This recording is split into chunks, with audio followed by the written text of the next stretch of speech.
But today we brought on one of my we're gonna have on one of my students, Big Kyle, one of the baddest motherfuckers I know. Big Kyle.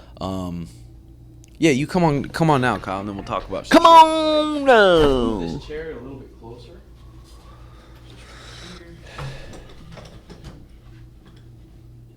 This mic.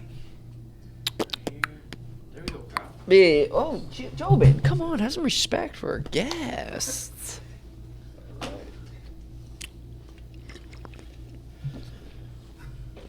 Okay, let's get this mic set up. Where'd you get that shirt? Jesus gifted it. It's pretty sweet. Look There we good. go. I think that'll work, Derek. Give us a tester Tester. Oh. in that mic. What's up? What's up?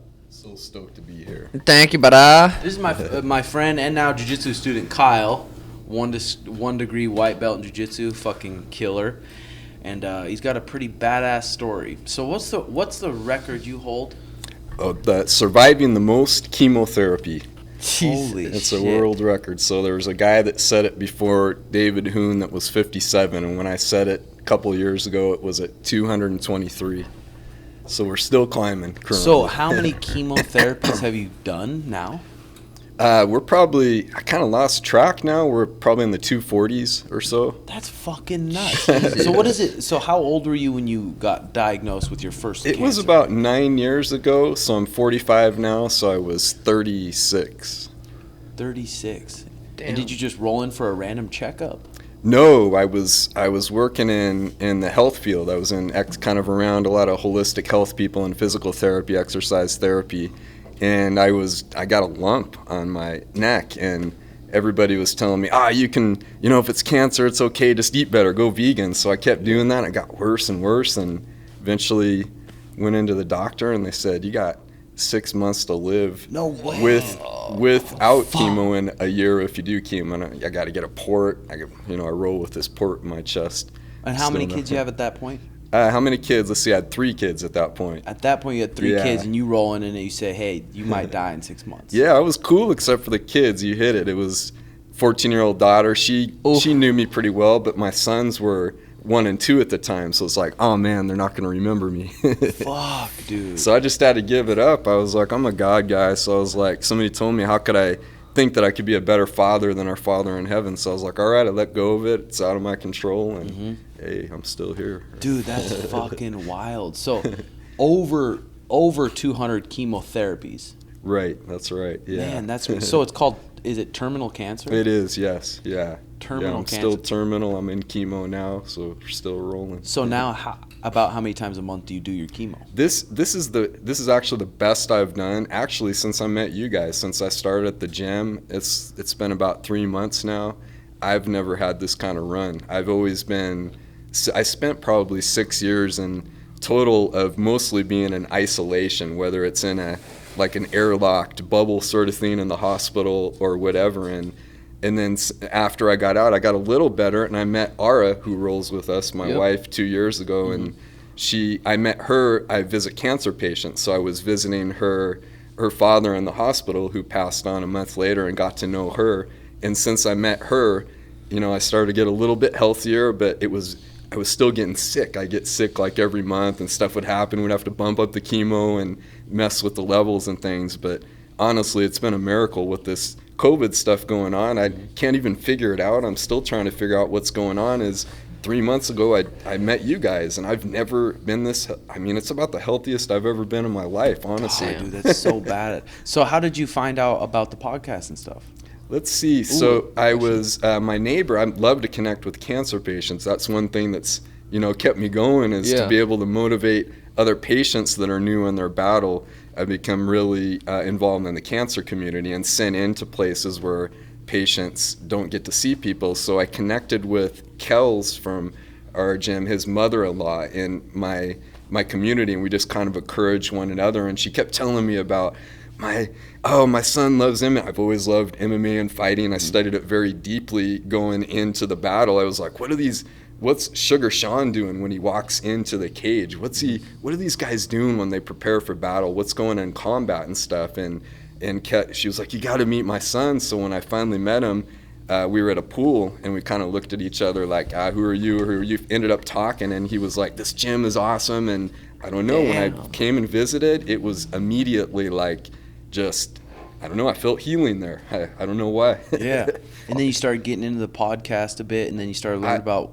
Yes, I've probably watched or listened to 90% of the podcast since I saw you guys. That's and badass. How you're, shout out to the Jobins and what is Yeah. it, the Janginas or whatever. Jobinettes, I don't know. Yep, Ooh, Jobinettes. That actually sounds better. I like that. I'm Jobinettes. just I don't know. I guess I'm an older Jobin or something. Yeah. I don't know. Fuck yeah. I just tapped into what you guys are doing and how you're able to motivate this next gen coming up of Jobins in a profound way. And you guys are just such tremendous leaders. I've gotten to know a lot of these guys that have come from out of state to go in the gym, and just how they have story after story of how, hey, I was going to kill myself, and then I was listening to the show, and now they're into optimizing health. And you guys have a unique way of delivering it, and it's communicating with these guys. You might be talking about buttholes one second, but then the next second it's some just amazingly valuable piece of healthy, encouraging information. So Bro, that's Dude, fucking fuck, so that's badass. incredible. Yeah. And I Thank usually you. listen to you guys in double speed, so when I'm on here it's like slow motion. Yeah. Lean or something. I don't know. That's fucking Yeah, that's the thing. Even for all the young listeners and the 20-year-old kids and up, and just how important just health and taking care of your mental health and your body, how that over anything should be number one. Man, I agree. Yeah. So what kind Completely. of stuff, like, because you recently got a cold freezer too to start doing cold plunges? Oh man, that's been a game changer. Absolutely. It's Damn. that's one thing is when I started rolling, I won't get all into it, but it's called GVH. So I have donor immune systems. I've had 3 bone marrow transplants. So the last one was a guy in Poland, 19, don't know who he is. He donated his immune system to me, and I have his immune system, but it gets over revved sometimes. So when I was rolling in there, I was getting crazy rashes and different things was happening to me, but it actually fights the cancer too. So my doctor was like, let's roll with this. And the cold plunges, I started doing that. You guys are from this show, and talking to Tim in the gym or what got me to do this. I went out and got a freezer, and I cold plunge sometimes 7-8 times a day, and that has helped me control my immune system from getting over revved, and a lot more other that's benefits sweet. too. I go before class, after class. We got a group of us guys, and Dana and all these guys coming over, and we'll have a camaraderie with the cold plunge, which is just awesome. Fuck, that's Then you sweet. stay on longer than you wanted to. Yeah. Bro, that's so fucking That's badass. badass. So Because grateful. Mariah was saying at one point that you were even in the hospice. Yes, that's right. I was sent on hospice care. They said there's nothing else that we can do with for you. There was a point when my family came in and said goodbye to me in the hospital. So that was wild. It's all those kinds of Holy experiences. Dude, so even mentally at that point, what was going through your head? What kind of stuff when you were at that point where it's like, okay, now I'm in the hospice, I'm about to go? Right. It's out of my control. Again, I'm a pretty crazy Jesus freak, but I'm not religious. I don't really do. I think I saw a post by Sean that said, "Hey, this was the church at the community," and I Sunday found, service. hey, I don't know, where you guys, anybody is with those beliefs, but God is definitely working there. I mean, I had an experience in the gym where I broke down crying after rolling with Tim, and it's not because he kicked my ass. He beat me down, but it wasn't because of that. There's something there. There's something, greater there going on, and that's just what I focused on going through those times. When that hit me, I leaned on other patients that were further along than me at that period of time, and they, it's like I carry this this record or whatever, and I'm trying to get myself out there to represent the community, but there's so many people I know that fought way harder than me, or greater warriors than me, and they lost their life. And it's nothing that I'm doing special, nothing that they did. They fought harder than me, you know what I'm saying? So it's amazing. But Did you feel like you were in like acceptance at that point where you're just like, okay, there's nothing I can do, I'm just gonna go with the flow? I was that's a good question. I would say I was so honestly, the truth is I was so into praise and worship of God, just giving it up to him, like, hey, if you're real, show me. And he kept showing me through other people that were facing death or went towards death. And I was like, are you really real? And he hit me so heavily with just so much joy, like that was deep inside, that, you know, I was just like, hey, I'm just going to keep praising him. So I'd be, you know, I was in the hospital bed, I feel myself kind of death, you know, coming around. And I was just like, I'm just going to keep praising God. I'm going to put it up there. Dude, it's so fucking badass. Just because some students, most of the people at our gym, part of our team, rolling, and they're all in a good mood and saying stuff positive, but people that feel so sorry for themselves and aren't going through not even a fucking little tiny % of what you've been through. I don't know, just being a king, like just always having a good perspective. That's why I love being around people like you that's been through way tougher shit than I've ever been through. Like, it's truly pretty awesome to be around such a bad motherfucker. Man, I so appreciate that. I mean, you know, it's a gift. I really feel what happened has become, I've had to see it that way, and it's become the truth. It's been a real gift because it has made me stronger. It's made me be able to take joy out of suffering and to find healing. And when you're last night we're getting choked out with the geese, and it's got an element of kind of where I'm at right now is with when the cancer gets a little, and for blood cancer patients, aggressive blood cancer patients, that's what I've been battling. When you hit that zone where the cancer increases, it's worse than the chemo. So you want that chemo. You're like, even though the chemo sucks, please give it to me. So that's where I'm kind of, my doctor and I, there's no book on it. We're just kind of flowing, like when the cancer rises up and it gets worse and it's horrible, then I take the chemo and then we knock it out. So being there and going through that suffering, that struggling, has given me another barometer and a barrier, if that makes sense, to be able to, you know, roll with this. It's pretty sweet too, because the jiu-jitsu, I don't know, because you said after starting jiu-jitsu and after doing the cold plunges and that kind of things, what started to improve? You know, my overall health, I think everything. I wasn't getting sick as much. My immune system became stronger. I mean, I'm literally getting sweat dropped in my mouth and my eye, and I'm rolling with people, and there's something that my body maybe was craving. There's something I see now, everybody's in isolation, or so many people are in isolation with this COVID thing, but I was drawn out of isolation and given the power of being around other people. And, rolling with a person, just being almost in an intimate way with that person, and you know, the camaraderie of just meeting the most amazing people I've met in this community. It's just been tremendous, and being able to just be in that has been phenomenal. Dude, and I'm telling you, Kyle comes to he's the number one come to the most classes. He comes to every single class. For a minute there, I had to tell him, hey, you got to slow down a little bit. We got to take care of your body. Just maybe take a day off, just recover. Because literally every single class you were coming to, was that from just being quarantined for so long? And when you were quarantined, were you just literally were you bedridden and just sitting at home, or what? It was a lot of isolation. I wasn't bedridden. I was able to get to the gym in the past year and a half or so, and I'd just kind of do this, and I'd have to go in at some points and just close myself out. So I definitely think there was an element, but it couldn't be anywhere. I've been in other places too, even with cancer patients. This has been special on another level. It's just like, I believe it's been my assignment. I mean, I believe God sent me to this place for some reason that I don't even understand. Hell yeah, dude. And I'm learning so much. I'm just learning. I mean, there's nothing in my life that's ever tested me like this, like rolling with you and learning from you guys and being motivated and seeing how you guys carry your own load and watching your career as you're going, you know, I think one of the toughest things is you get falsely accused of something, to go through that level of suffering and stay where you are. And I've just learned, like, it's easy to get down on yourself, and it's easy to get angry to the Jobins out there or whatever about things, but it's really helped me to first try to have a good cry every so often. I found more healing in the tears, and not to just let it roll into something negative, but every so few months I felt, especially for men, we're told not to cry, to have that cry. And then also to I lost my train of thought. I think I hit that. Yeah, no, that's good shit. That weed will do that to you. It's nice. I'm feeling that pretty is good. nice. Yeah, but it's pretty cool, the people that were, like I said, were able to help open their eyes a little bit, because I have hundreds of messages too that I don't get to all the time. That's people saying thank you so much for teaching me how to eat healthy, or just opening their eyes to eat healthy, because kids are going to school, kids are going to college, and they're not getting taught the importance of that.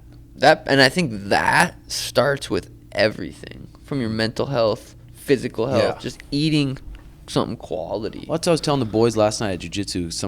Because Alex, he's like a super tough kid, a lot of heart, but he says, I'm like addicted to Taco Bell, addicted to pop. I was like, dude, we just got to start slow. And then watch, once you start, your whole life is going to improve, because your sleep's going to improve. And then your stomach's digesting food better, so your brain's going to work better. So then your relationships are going to improve. And then everything you want to get better, your jiu-jitsu will improve. Everything in your life will start improving, and you'll be like, holy shit, from eating clean foods that your body's meant to eat. Because most people don't know how good you can feel. That's like, the you thing. just constantly feel like shit, so you just think that's what life is. You have bursts of happiness, and then you go back to life. Yeah. It's like, that's not what life is. You can live in that almost happiness space. Well, just like he said, those bursts of excitement. That's what I think a lot of people attach their happiness to. Like, oh, when I'm excited, when something's going good, that's what they think happiness is. And that's fucking not what it is. Have you been practicing any meditation type stuff? Or? Yeah, I'm a big fan of meditation, and it ends up being kind of a power nap for me a lot of the time. I'll be so deep, I'll just kind of fall asleep. Me too. That's been huge for me, is those power naps. That's been a huge healing part of the deal. Well, especially now you're training like a professional athlete. Yeah, no shit. Professional athletes just train once in the morning, recover, and then train in the afternoon, and that's how you're living. It's pretty fucking sweet. Do you when you do those power naps, those meditation midday? Is it midday? Yeah, I'll do midday. I'll do a cold plunge. Like, I'll be working. I'm working from home from the computer, so I'll be working, and then I'll hit a cold plunge, and then I'll get into a static back and just, I got my whole routine, and I'll take like sit the clock for 20 minutes and just kind of go. Do you listen to anything, or just the? Yeah, I usually do listen to something. I'll have something flowing. I'll listening to you guys or whatever. Yeah, that's nice. Yeah, it's fucking badass. That little in midday.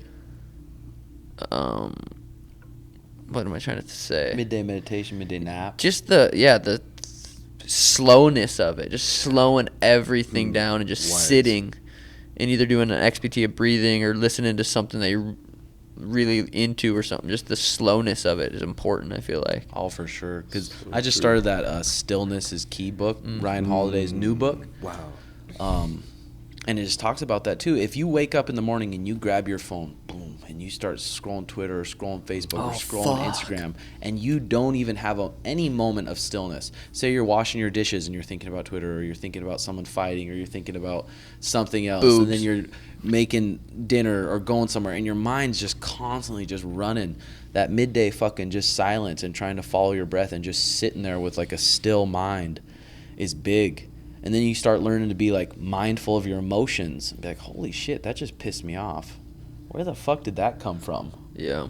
Or like mindful of your thoughts, knowing what thoughts are going in, going out, dude. It's such a huge practice. And that's why so many like healthy kids and shit are sitting around and they're like, I have all this anxiety. And they don't have a fucking clue how easy they got it. They have no idea. They're not looking at anything from a good perspective.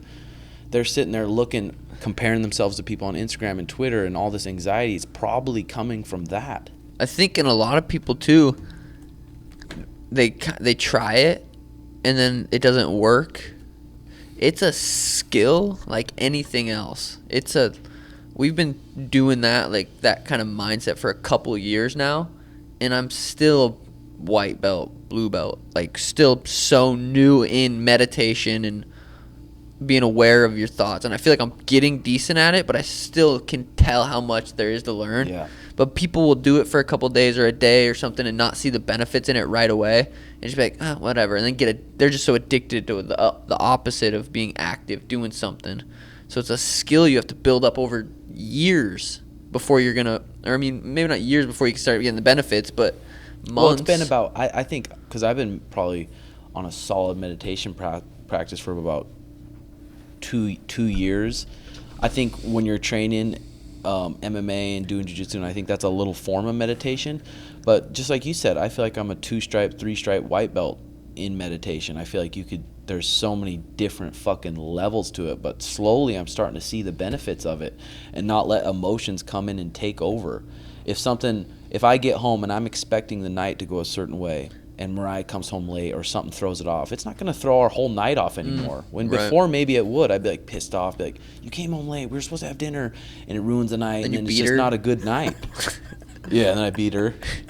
And it's just not a good night. But then she rolls in. I'm like, okay, I'm not going to be attached. She has her own issues. Yeah, I'm not going to be attached to what she's got going on, and we can still have a good night. It's How good was that powerful. awareness book when it talks about relationships and being attached? Oh, yeah. That book, Awareness by Anthony DeMello. Yeah, it's so when he talks good, the whole book, when he talks about relationships and being attached to other people for your happiness, it makes so much fucking sense. Oh, it does. It does. So it's fucking good. But yeah, dude, I'm pumped. We finally got you in, dude. Yeah, Oh, fuck I'm yeah, so thank you. Huge honor to be here. I was kind of trying to explain to people what this is. I'm going down here, and I really feel like what you guys are doing, it's like being on the Jimmy Kimmel show or something. The way things are going over the next year, I think that this show, what you guys are doing is Thank you, brother. Strong. Thank Yeah, you. I'm fucking pumped you came into the gym. Just like I said, because you and your wife, and when you bring the kids in, bring such a good fucking strong vibe. It's so weird when it takes something like crazy bad to happen to make people be like that. Yeah. You know what I mean? Go through some certain level of pain or certain level of suffering, and then at the end of it, once you come out of it, you're almost different. Your perspective's different. You're super fucking thankful for little things. And like just that little bit of taste of having my jaw broke, my shit wired shut for a while. I came out of that such like a different person. Way from more that grateful. way more Easier to grateful be for everything, dude. Yeah. Because when there's nothing wrong, what are our natural instincts? To look for something that's fucking That's wrong. the truth. So you're just looking for something that's wrong or looking for something to buy. It's fucking, crazy.